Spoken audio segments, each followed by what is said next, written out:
If you are diving into the image editing world and your wallet's yelling, "No more spending," fear not.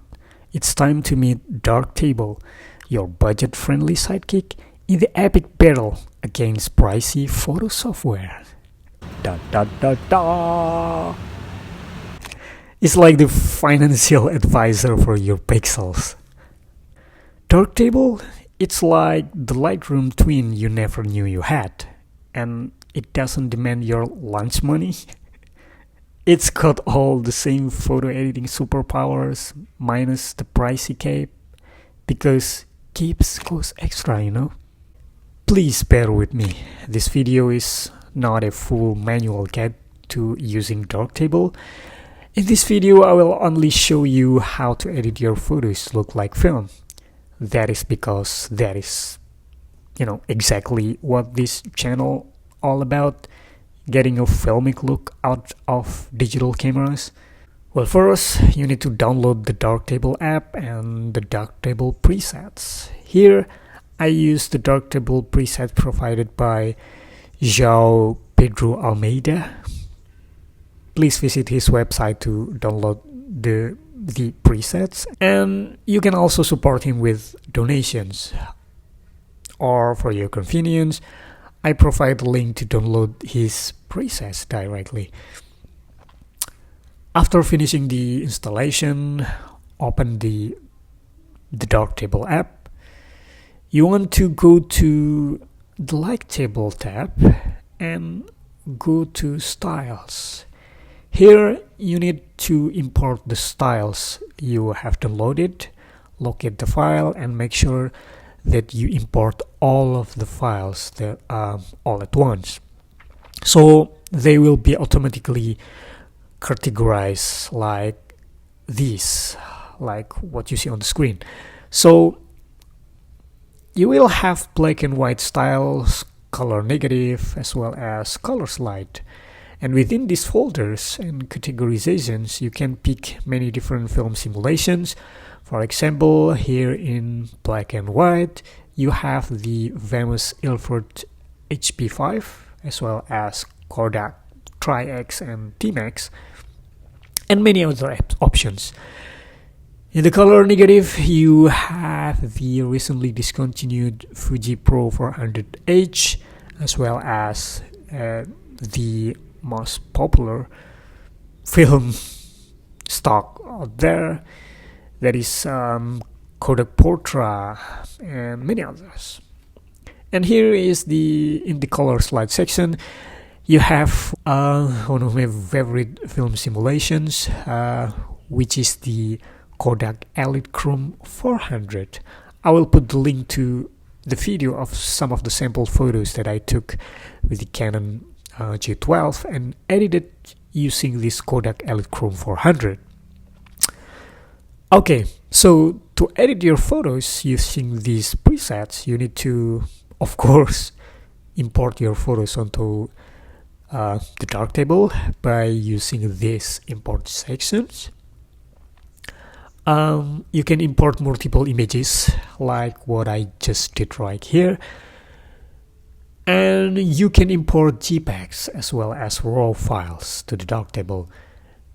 Well, at least from my experience, and maybe I'm wrong, but somehow the styles work better with JPEGs rather than RAW.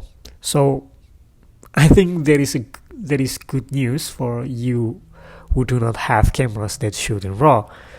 But that is for you to decide, I think. You can always do your own experiment with the presets.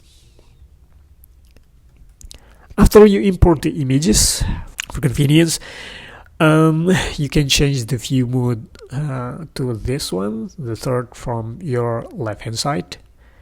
And next, what you need to do is just pick the styles that suit you the most. Here, for example, I choose Kodak Lightroom 400, and voila, it's done. You can see the difference by discarding the history right here and going back to the Lightroom 400. If you do not like the result, you can just change between styles. So you can directly pick portrait of 800 like so, which is too warm for me. So I just go back to Lightroom 400. As you can see, you need to rotate the image. So go to the Darkroom tab. Here in the active modules, you can find orientation. So just turn it 90 degrees. And to add some touch, you can add the frame to the photo. You need to go to the far right hand side, the effect tab. Here you can find the framing menu and adjust it as you like.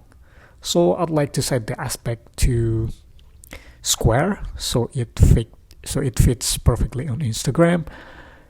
You can also change the border size as you want, say for example 15%, and it's done. But the cool thing is, my friend, you don't need to redo the whole thing on every photo. You just need to go back to the Lighttable tab, and here in the history stack you can copy the entire history of the image that you've just edited. So click copy and then pick any other photo that you like and just paste it. Voila! And of course you need to adjust the orientation because it is part of the preset history, so not a big deal. And lastly, you can export the image in the export section like so in the Lighttable tab. So I think that's it. And for you who do not really like spending time on post-image processing like me, you can always check my video on how to produce filmic look images using your old cheap digital cameras internally. So you can get straight out of camera JPEGs that look like you shoot on film. You can also check my video on what kind of old cameras you need to produce a filmic look internally. So give me a favor to hit that like button, subscribe for more tips in photography on a budget, and leave your thoughts in the comment section below. Keep snapping and keep it budget tight. Au revoir.